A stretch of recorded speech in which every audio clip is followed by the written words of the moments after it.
my son, my nephew. I forgive you on behalf of Salahuddin and his mother.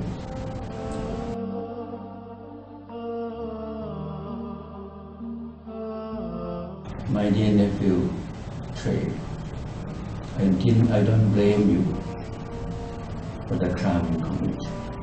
I'm not angry at you for being hurt of hurting my son.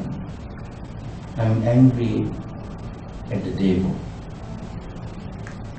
I blame the devil who misguiding you and misleading you to do such a horrible crime.